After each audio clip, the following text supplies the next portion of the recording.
Hey, what's up guys? Tyler here with Secure Team. Well, if you remember earlier in the week, I had posted a video regarding a new film called Third Eye Spies, and how the film surrounded a physicist who back in the 1970s and 80s spearheaded a program that used people with psychic abilities, or what we now call remote viewing, to see deep into the future, the present, and the past. The program was such a success that even the CIA took notice. And for more than 20 years, the CIA used these psychic abilities operationally in a top secret spy program. Well, you paid for it, and you deserve to know about it. And today, I am very excited to sit down with one of the founders that brought these shocking psychic abilities to light, physicist and remote viewing pioneer Russell Targ. So without further ado, sit back, relax, and if you've been on the fence or are skeptical about psychic abilities, specifically that of remote viewing, well, I think you guys are in for a big treat. Well, let's jump right into it. For the people who don't know, and I'd like to kind of conduct this interview as if I was a 5-year-old, and I'm just kind of learning about this topic, this phenomenon. So why don't we start off with an easy question, and if you could just describe, basically what is remote viewing and how is it done? Remote viewing is the ability that we all have to quiet our minds and look into the distance and look into the future. And the most interesting thing about this is that it's a universal ability. You don't have to be a special person. We all have psychic abilities. And in our program, we found the most interesting thing that I can tell you is that it's no harder to look from California to Siberia than it is to look for California across the street. That is, increasing the distance does not degrade the accuracy or reliability. That made the CIA very happy, and we would call that a non-local ability. So the psychic spying we see in the laboratory is right on the beam with modern physics, which deals with non-local phenomena. And the other thing I can tell you is that it's no harder to describe something days or weeks in advance of it occurring than while it's going on. That is, we found that we could describe an atomic bomb test in China 3 days before it occurred and describe accurately the bomb test was taking place, but it failed. And Ingo Swann, the great psychic who is the inventor of remote viewing in our era, is the one who said, I see this beautiful colored curves in the space, and it looks like a fireworks display. The CIA, who was sitting with us, then knew, yes, he's looking at the right place. He's looking at the Chinese bomb test we're interested in, and not only that, he's forecasting that it's going to fail. Because if you try to test an atomic bomb and it doesn't go off, you just burn uranium in the atmosphere, and that makes a wonderful pyrotechnic display.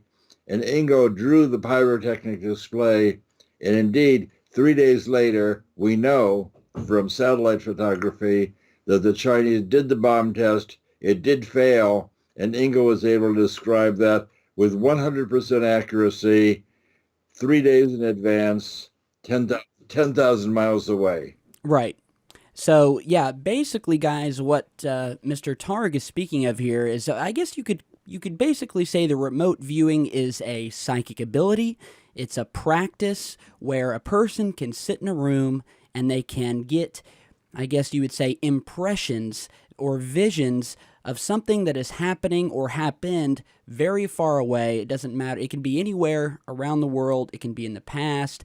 And Ingo Swann, who you were just talking about, he was one of he's a pioneer, and I did a lot of early videos about him because he fascinated me so much.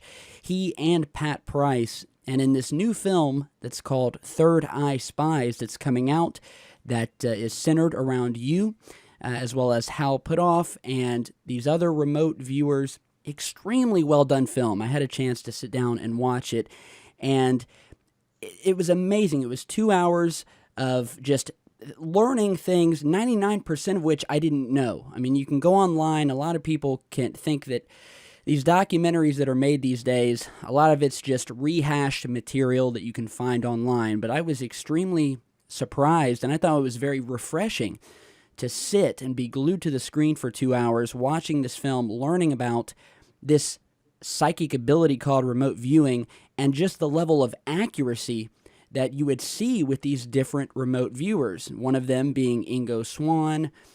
We also had Pat Price. I'd like to ask, what event, I guess you could say, did your team remote view that got the attention of the CIA initially?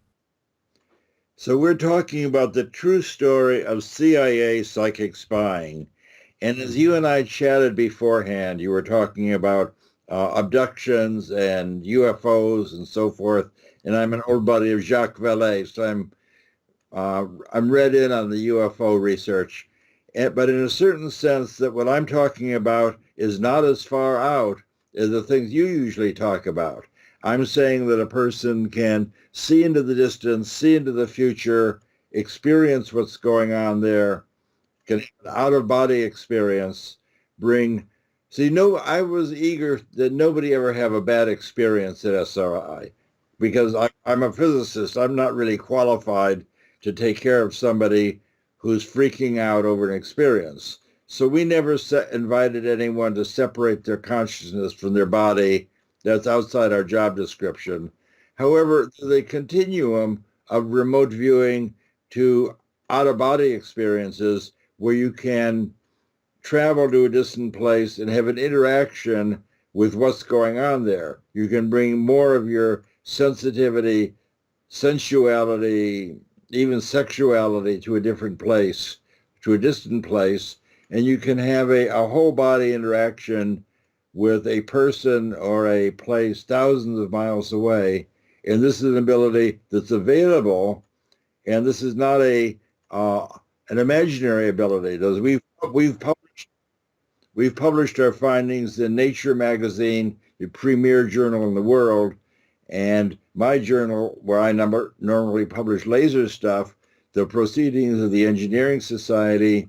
We published a whole monograph on 10 years of out-of-body experience and psychic abilities. So this is something that's really available to your viewers. They can learn to do this and quiet their minds and travel to distant places, even off the planet. Right, and I was extremely surprised watching the film because, as you mentioned, we mainly talk about the government's cover-up of unexplained flying phenomenons and things like that. You know, and that it's very hard to find. I mean, there is certainly evidence that there are strange things in our skies and in our, in space and possibly from other solar systems. But I was surprised to see that it actually seems after watching the film that there's way more concrete evidence to say that not only, like you said, is remote viewing real, but it's an ability that everyone has. You know, I was shocked to watch this film and to learn about all of these different cases where all of these different remote viewers that had this psychic ability were able to, with pinpoint accuracy in most cases, find missing planes, locate things in Russia, and I understand that the CIA was very, very interested in that. You know, before we go, I'm getting a little ahead of myself, so I'd like to ask, or at least talk to you about Pat Price a bit. You know, in the film, Pat Price is spoken about a lot. He was another remote viewer with Ingo Swann. Now, Pat Price, besides just being a remote viewer, in your opinion, do you think that he may have been killed by the government or the CIA because he did die, pretty young? And what was it, just a few months after he had left the operation? Did he pass? I mean, there's a lot of theories about what happened to Pat. Well, let's lead up to that. Pat came to us as a volunteer remote viewer, and he agreed to look at some coordinates, which turned out to be the National Security Agency listening post in Virginia. This is a super secret crypto listening post, microwave searching the sky, listening. No, absolutely no one knew about. Nothing could be the most secret things going on in America is the work done by the by the National Security Agency, listening to Soviet microwaves bouncing off the moon. This was a top secret program. We were targeted on this sort of by accident. We were supposed to look at something adjacent to it. And when Price then described a super accurate place and actually read off the names of programs hidden in the basement, the CIA said, well, if you're so psychic, why didn't you look at the log cabin? Why did you look at this secret NSA site? And he said, well, in psychic space, the more effort you spend on hiding things, the more it shines like a beacon. So you directed me to the log cabin, but I was 5,000 feet up in the air looking down, and I saw this army base with all the antennas, and I just assumed that's where you wanted me to go.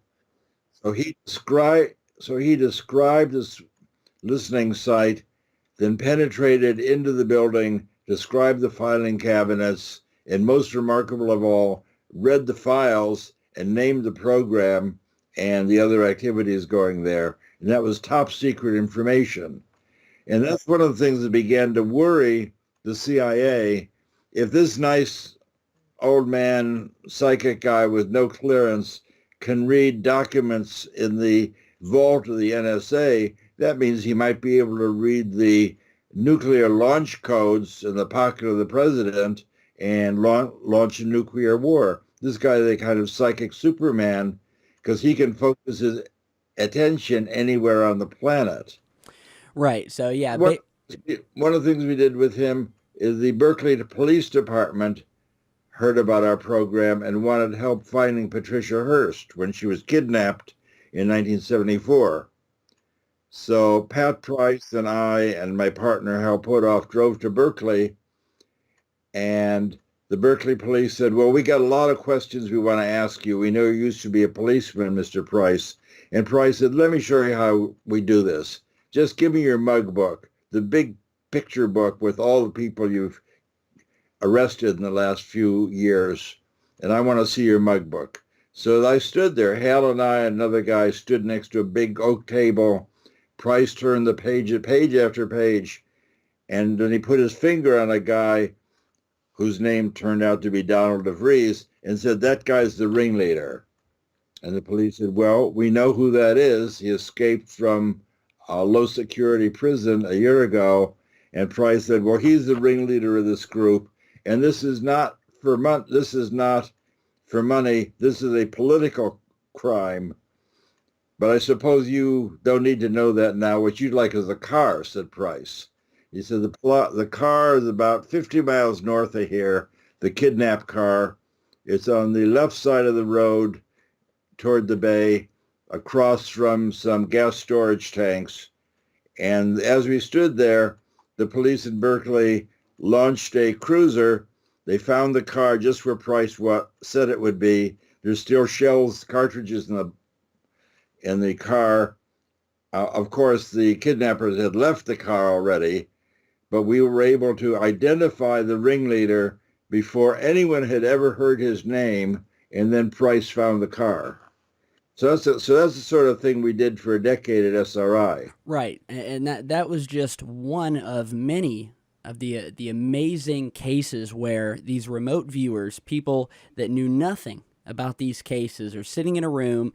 And as you said, Pat, he was investigating, trying to help out with the investigation, what happened to Patty Hearst. Yeah, picked Donald DeVries out of the mugshot book, and that was totally amazing. Helped find the car.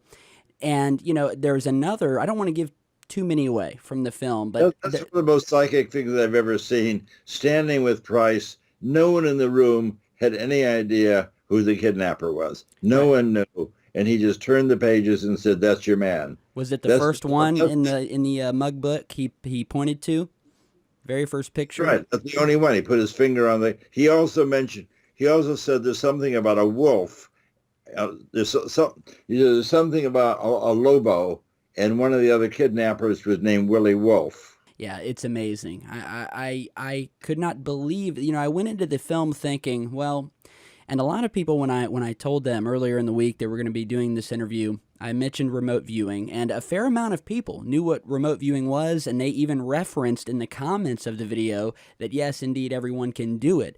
But we also had a fair amount of people saying, well, this ability, so-called ability, what is the difference between it and a magician being able to read what's in a sealed envelope? And I do know that you did magic as a kid, as described in the film, but I would respond to those people who say, well, what's the difference between remote viewing and someone doing a magic trick? Was the fact that it was funded by the government through, what was it, it went through five presidential administrations, funded for 20 years. So that has to say something about how real this ability was. That's right. The difference between what we're doing and a magic trick is the magic trick is a deception where the thing you're seeing is not conducted in a court. You're being deceived. And I did magic amateur for some time, and the difference between the so-called effect and the trick. The effect is what the audience sees. The trick is what you're really doing, which they don't see. Now, the CIA is not easily amused, and the best evidence we have of the reality of what we were doing is that the CIA supported us for 20 years, $1 million or more a year, to find downed airplanes, submarines, kidnap people. We were involved with describing Ambassador Queen, who was kidnapped by the Iranian students. And we were given a picture once in an envelope. We didn't know what it was. And the psychic was asked by the Navy Chief of Staff, can you tell me about the guy in this envelope? And the psychic said, well, this man is very sick. He's in the dark. He can hardly walk. He looks like he's going to die. But as I look at him, I see him walking out of this place into the sun and getting on an airplane. That's what I see. 2 days later, we learned that our subject was Ambassador Richard Queen. He was in fact dying of multiple sclerosis. The Iranians wanted to get rid of him so he didn't die on their watch. They released him, and 2 days later, he was on an airplane flying to Augsburg, Germany. So again, psychic was able to look into the miserable kidnap place in Iran, see the guy, see that he had gotten sick, and then discern that he would be out of there in 2 days flying on an airplane. It's not a magic trick. Right, and it was also refreshing to see in the film that, a lot of these remote viewing sessions, especially with Ingo and Pat, they were done in very controlled sort of laboratory conditions, and I saw that, if one of the remote viewers saw that there was, something that would even lead someone to believe possibly that this could be some sort of trick or something or a loophole, they would tell them to stop and fix that before they would go any further, because they didn't want a shred of doubt that this was some sort of trick. And that was truly amazing, because usually when you have someone in there trying to pull a trick, they won't voluntarily point out the loopholes that could expose them. So that was extremely refreshing. And for those of you out there who think this, maybe you're still on the fence a little bit. As Russell mentioned earlier, some of the things that were accurately remote viewed. We had a Chinese A-bomb test that Ingo Swan witnessed or remote viewed 3 days in advance before it happened. We had the Patty Hearst case. We had the Russian bomber that was lost in the Congo in Africa that was also found by remote viewing. What was it? Within a mile of where the actual plane was. It was described Very close to where the plane was. And again, that's one of the instances where we have testimony from the President of the United States. Our film opens with Jimmy Carter saying the psychics in California found this bomber, which was a Russian Tupolev bomber, which had crashed in Zaire, and the Americans couldn't find it because satellites don't see through the jungle. So we got one of our psychics who was able to see where it was, mark a map, and then the CIA launched a helicopter to land within the circle that she drew. And as a helicopter landed in that circle, natives were coming by dragging metal from the wreckage, which was a couple of miles away in the river. And her other psychic, in fact, said that it was in the river and drew that picture. And Carter is on camera saying, this is the most remarkable thing that ever happened. So, in your opinion, do you think the remote viewing of the Soviet weapons factory was probably the most impressive in your opinion, or is there a single case that was the most impressive remote viewing? Was Pat Price and Ingo Swann on the same level in your opinion, or who would you say was the most prolific remote viewer? They did different things. Let me answer your first question. When Pat Price described, I was always on the scene. I was the interviewer. My vision is very poor, so I don't get to drive anywhere. So my job was always to sit with the viewer, the subject, in the dark and help him get in touch with his psychic abilities. I'm not doing anything psychic, but I'm helping to keep him on the beam and not have him start guessing. So with Price, he drew this giant crane. He said, I'm lying on a building and this giant crane, A-frame gantry, is rolling back and forth over my body. And the CIA did have satellite pictures of that giant crane. So he drew a superb picture of a crane at the site. So the CIA said, okay, you're looking at the right place. What are they doing there? What are they making with all this high power equipment? And Price said, well, underground, they're fabricating giant 60-foot diameter steel spheres, and they're going to use that as some kind of containment vessel. And the CIA said, well, that's very interesting. We don't know anything about that. But Price said, they're putting these spheres together, making sort of orange peel slices and then welding these big slices together. And the CIA said, well, we don't know anything about that either. 2 years later, when the Russians opened up that building, the spheres that Price drew and described were exactly as he drew them. So this is a case where no one could have whispered the answer because nobody in the Western world knew about these things. And in fact, no one knew about it until after Price's death. So he couldn't even look in the answer book. So this is a case where Price described something very accurately, and it was not be able to confirm until 2 years later. So this is the answer to the question, did somebody know about it? Did somebody tip him off? Did he look in the psychic internet? And the answer is no, no one knew anything about it.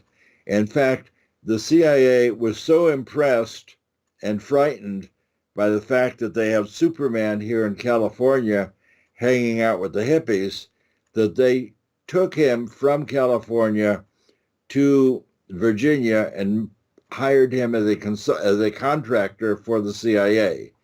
So we've had Price with us for 3 years, and then the CIA sort of snatched him away and said that the answer is, I don't want to repeat myself, we say it in the film, that the CIA was frightened of somebody who was functioning like Superman hanging out with people in California who are too much of a believer. Now, I had a personal lifetime experience with psychic stuff, so I was not a believer. It's like my earlier life was with lasers. If somebody says, I don't believe in lasers, I'll show them a fire brick and drill a hole in the fire brick with my laser and say, do you believe in lasers now? It's right here. And Price describing the Russian spheres, Price describing the Russian spheres was a completely out of bounds, amazing thing for him to do. And the CIA said, we got to get this guy where he's some control, not just hanging out with Targ in the dark. in California, and it was just 4 months after Price went to work for the CIA that he died mysteriously. We know that while he was with Price, he we know that while Price was with the CIA, he was doing operational psychic tasks every day because that's described on camera. That is in Third Eye Spies, we have the CIA on camera saying that yes, Price was able to see into the code room in a Libyan embassy, and he could go in that code room and describe what was there and work at the CIA with two other CIA agents that I trained. And 2 days after he was in the code room, he mysteriously died. Now, Price was 57 years old, so at that time he seemed like an old man to me. I'm now 30 years older than that, and he doesn't seem so old anymore. And we knew that he had a heart condition, but he was a cheerful, energetic guy. When the CIA brought him to Virginia, they made him head of a farm. So the last time I saw Price, he was in his overalls with a pitchfork, pitching hay in his farm that he was running as a cover. Right. But, Well, he then died mysteriously. right, and the circumstances around his death, the way he was found, the way they went about it, and then told his wife. Again, I don't want to give too many details away because I think the film does a wonderful job of going into that detail. It's obvious that the CIA and the government, they wanted remote viewers. The program went on for 20 years. So then it was later on, fast forwarding here, it was eventually terminated. And then we had this Ted Koppel interview. There was a TV show, an episode with Ted Koppel in 1995, where this guy, Robert Gates, the director of defense, who went on and basically said, there's nothing to this. There's nothing that he has seen. I think his exact words may have been that it was not useful for intelligence ops. Now, why do you think that all of a sudden the CIA is coming out and basically saying that it's all a sham? Is it to hide the fact that they were still using it, and that it was real? Or do you think there was some ulterior motive behind Gates and these other guys, suddenly coming out and saying, hey, there's nothing to this ability? Well, the thing that triggered that is I was sitting with Joe McMoneagle in the film. Joe is one of the great Army remote viewers. I trained up 6 guys who are Army intelligence people who were in the Army and volunteered to become remote viewers, and they set up a Army psychic corps in Maryland. And Joe was one of those people, McMoneagle. He's still alive, and he was a outstanding, remarkable remote viewer. He described a Soviet submarine under construction. And he said, this is the largest submarine that there's ever been. This is a 500-foot submarine. And he made a little drawing. He said, this is twice as big as any other submarine that's ever been built. And it's built by pushing the hulls of 2 cylindrical submarines together to make something twice as long, twice as wide. And he drew that and published it. That is, it was part of it received publication. People knew that he had done that. And Gates said, we don't know anything about that. Nothing like that was ever useful to us, even though Price described the launch of the submarine correctly 3 months before it was launched. And I sat with Joe watching this interview on camera, and Joe said the man is just lying.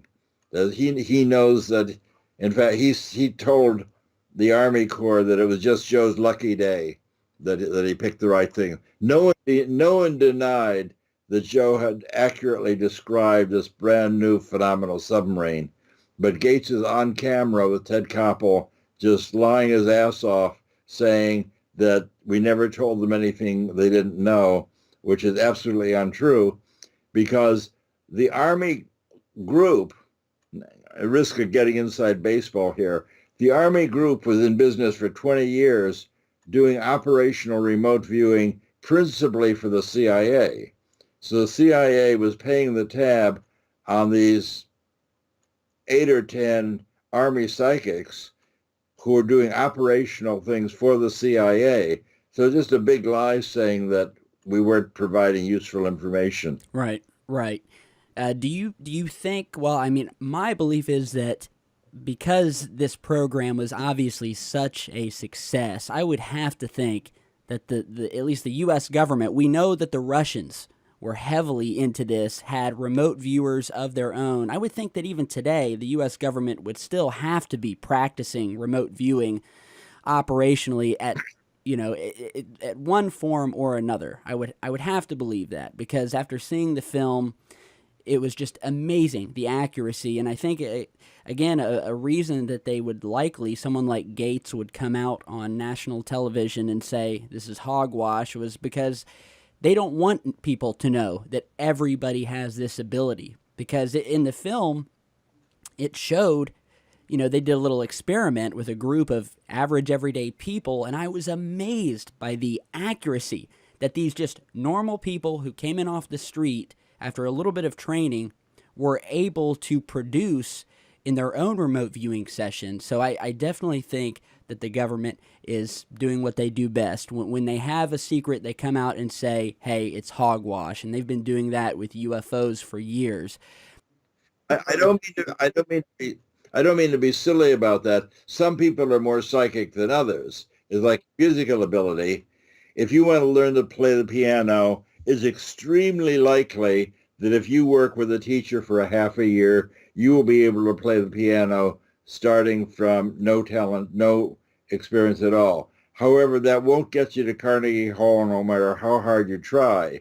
So there's a range of abilities from people who are just very gifted and start playing brilliantly as a child, and I know one of those also, to people who spend a lot of time trying to learn to play the piano and was unsuccessful, and that would be me.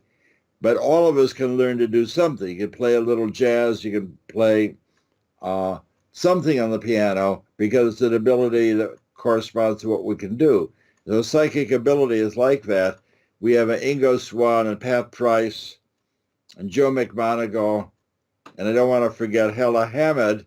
Hella's worth describing a little. Hella was my dear friend for many years from New York, and at one point, the CIA said, can you find a control subject, somebody who had never done this before, who would work with us? And I told Hella about this. Hella was a photographer, very highly intelligent woman, cultivated, and she thought it would be very entertaining to be paid to do ESP for the CIA in Palo Alto and hang out with me and my family. So she thought she did that as a lark. And our first trial, she and I were sitting in our little comfortable remote viewing cubicle. And I said, well, Hal is hiding someplace now. She said, well, what do I do?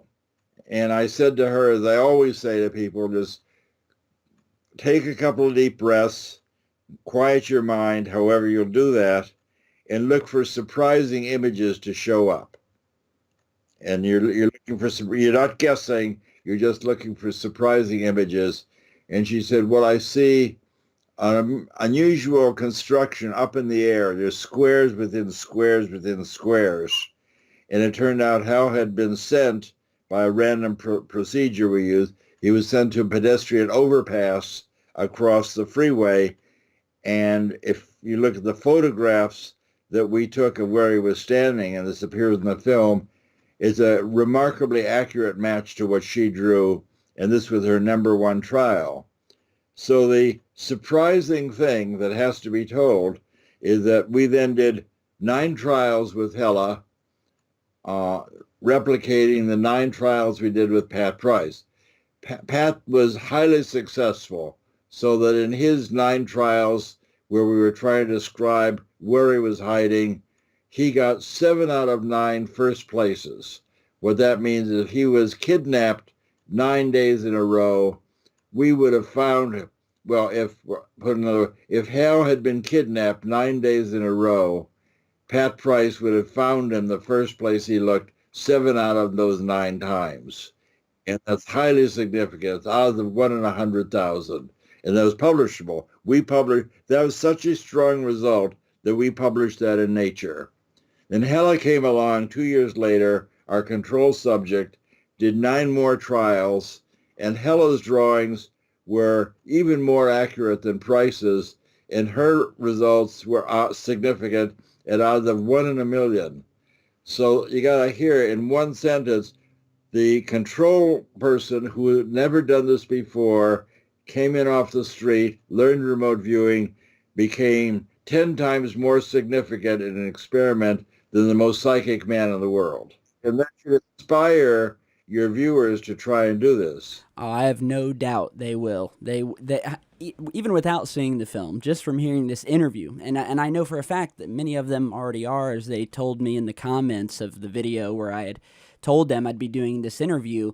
Now, this is a very strange ability because, as I've seen and read, there are certain instances where you'll have a remote viewer and he will accurately describe a location. There was one case where he had described a few objects or buildings that he saw in his visions that were there, but was later told, well, these aren't there. You were incorrect. These buildings are not there. But later on, it was found out that these buildings had been there, but they had just been there, 30, 40, 70 years before that and had been demolished. So would you agree that remote viewing, or remote viewers are able to view not just the present, but also the future and the past?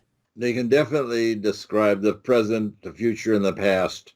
It's a non-local ability, and what you have to learn is to focus your attention where you want to look. Pat Price, in one of the early trials with Pat Price, our contract monitor Kit Green went to a swimming pool complex about 5 miles south of SRI, and Price was sitting with me in our little shielded room, and he said, it looks like a water purification plant.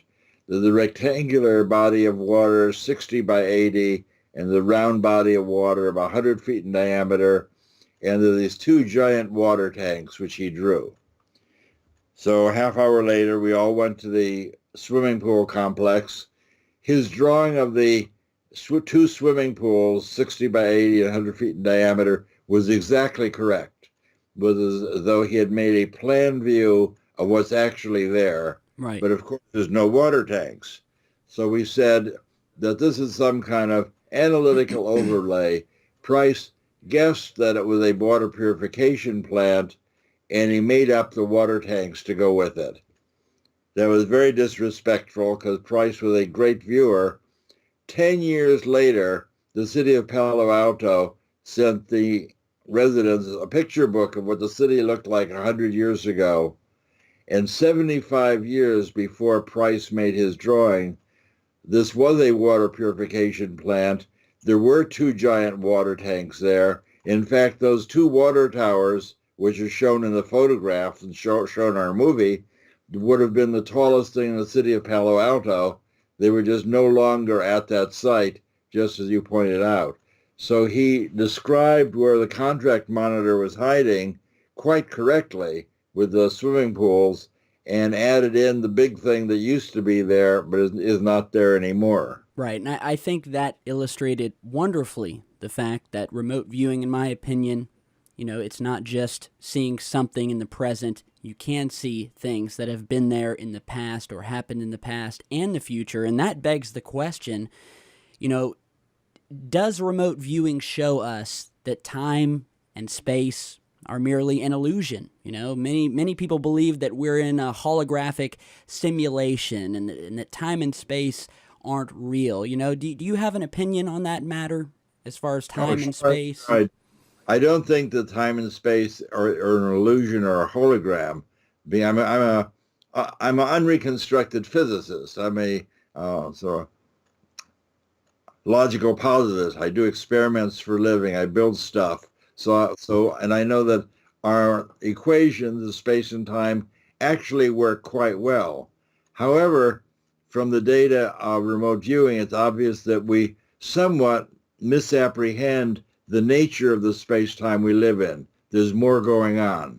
So we have some things correct and we don't deal with other things. And this is ordinary in physics. In the 19th century, Maxwell described how electromagnetic systems work, that light and electricity are the same thing. And then Einstein came along in 1900 and said, well, actually, more than that's going on. And then Planck came along and said, well, that's not exactly correct. Things are divided in little particles. And 50 years later, Bell, John Bell came along and said there's actually no separation, things are entangled. And people don't freak out. Physics doesn't fall apart. We don't burn the books. We say, well, that was interesting. We missed something. There's something more to add. And that's the way physics works. That's why it's interesting. Otherwise, physics would be boring. Right. We're always getting new answers. And I always tell the viewers, what we know, what we think we know about science and physics today changes. Every 5 to 10 years, we learn something new, or we get better data, and it's always changing. So, I think there are many mysteries to our universe and to reality that we'll learn about as time goes on.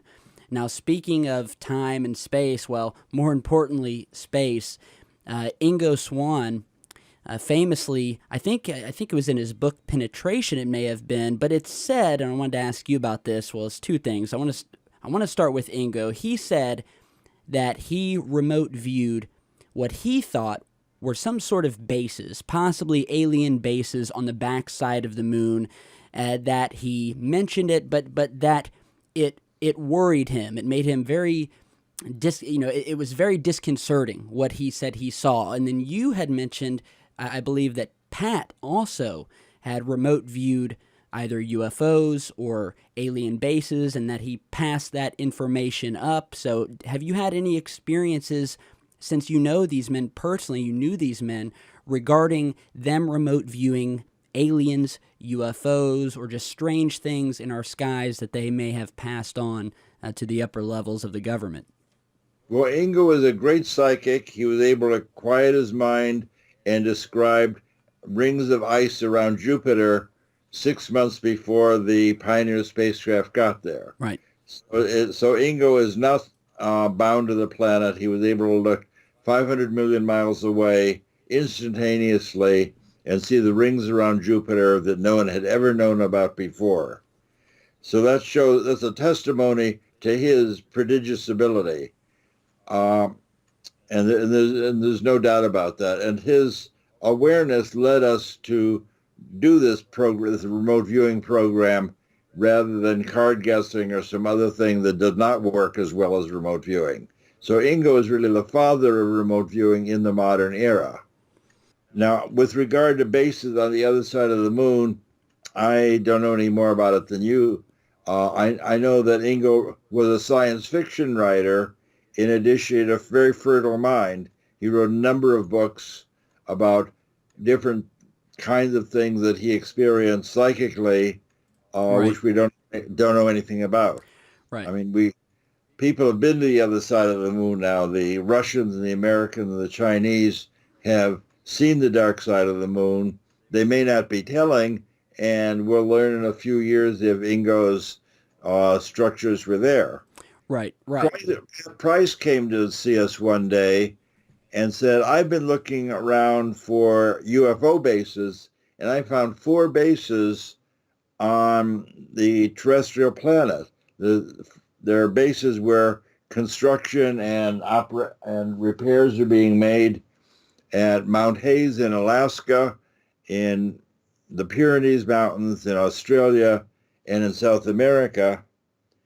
And of course, we sent in these documents to the CIA, and CIA said, well, that place where Price marked in Australia has been a site of frequent UFOs. And as I was preparing to talk to you, I looked up Mount Hayes, which of course I didn't know anything about.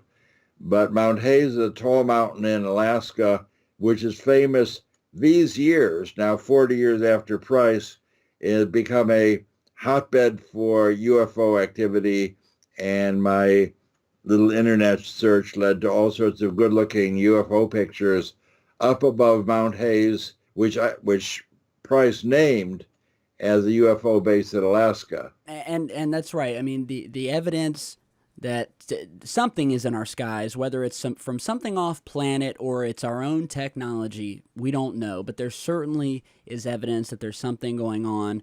The Pentagon, there was the recent exposing of the Pentagon's UFO hunting program, the fact that these things were coming out of the sky and stalking aircraft carriers. There's fighter jet footage of them chasing these things. So I would definitely have to think that if Inco could go off planet and correctly predict or see that there were rings around Jupiter before a probe was there, I would certainly think that he would have the ability to see what was on the moon, and maybe he did. Maybe he told the government. Maybe they're keeping a secret the way they keep secrets about everything. One thing I found out is the more extreme the topic, the more tight the government holds it and keeps it under lock and key. So it would not surprise me. Well, that's one of the important things about this film. This is not just a documentary film. The film we've made, this Third Eye Spies, is really an event because we're talking about psychic spying and ESP in the laboratory, and we have the CIA contract monitors, the scientists who oversaw our program for 20 years. We have Kit Green and Ken Kress, senior CIA operators. Ken Kress is a senior physicist, lifelong physicist at the CIA. Kit Green was the head of the Life Science Division.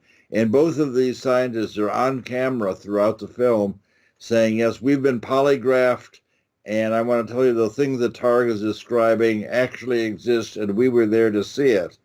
So the testimonial from the CIA operators who oversaw the program for 2 decades coming on camera saying it really happened is what really validates what we're talking about. It's amazing. It's an amazing film. And before we go today, I'd like to ask, what are your future plans? You've just got this film done. What are your plans as far as furthering this cause? Is it just to spread awareness about remote viewing? And if there's just one thing you could leave my viewers with today, what would that be regarding this ability and what you'd like them to know? Well, the one thing that I would leave your viewers with the idea is that there's more to you than just meat and potatoes. That the Buddhists have, the important thing that I want to leave you with is that remote viewing is not New Age. That this has been understood and practiced for 2,500 years. The Hindu Patanjali, the great Dharma master, wrote in his sutras, he said that if you quiet your mind, you can see into the future, see into the distance, heal the sick, and diagnose illnesses. And he has a chapter of a famous book that he wrote 400 years before Christ, how to do it, and that it's available.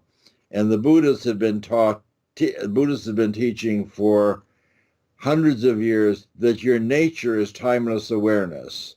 What that means is that when you quiet your mind, you're able to move your consciousness out of the physical body, into the distance, into the future, and experience what's going on there. And that's Buddhist lore for 2,000 years. And again, many of the Buddhist teachings describe how to meditate and how to have that experience. So this is no longer a secret. In fact, a funny story is these Buddhist texts used to be secret within Buddhism, and what they've decided is that if people are willing to figure out the text, then they deserve to have the ability. So they describe these famous texts as self-secret. By and large, people are not going to take the trouble to discover who they are, but if you want to discover who you are, it's available to learn to quiet your mind and discover your nature as timeless awareness, and that is your consciousness is independent of space and time, and therefore your consciousness is not run by cause and effect. Right. You're free of the things that normally force you. You have more freedom than you think. Right. Right. Well, ladies and gentlemen, you've just heard the man, the myth, the legend, Mr. Russell Targ here, who this new film, Third Eye Spy, surrounds. Now, I want you guys to head out and check out this film. Now, I know some of you may think, hey, Tyler's just spouting off about a film and he may not like it, but I'm telling you guys right now, this was an amazing film. I learned so much. You know, I went in skeptical, and I think many people do, and it's good to be skeptical, but by the end of the film, I can honestly say that I have no doubt that this psychic ability is real. Some of the things in this film, the things that they remote viewed, that they got correctly, the accuracy, the fact that the government funded this for 20 years, it's amazing stuff. And if you want to learn more about it, I'm going to put some links below so you can pre-order the film, order the film. Check it out if you can, if you have time. I promise it's definitely worth it. Thank you, Russell, for being here. This really meant a lot. It's been a pleasure talking to you. Thank you very much for the opportunity.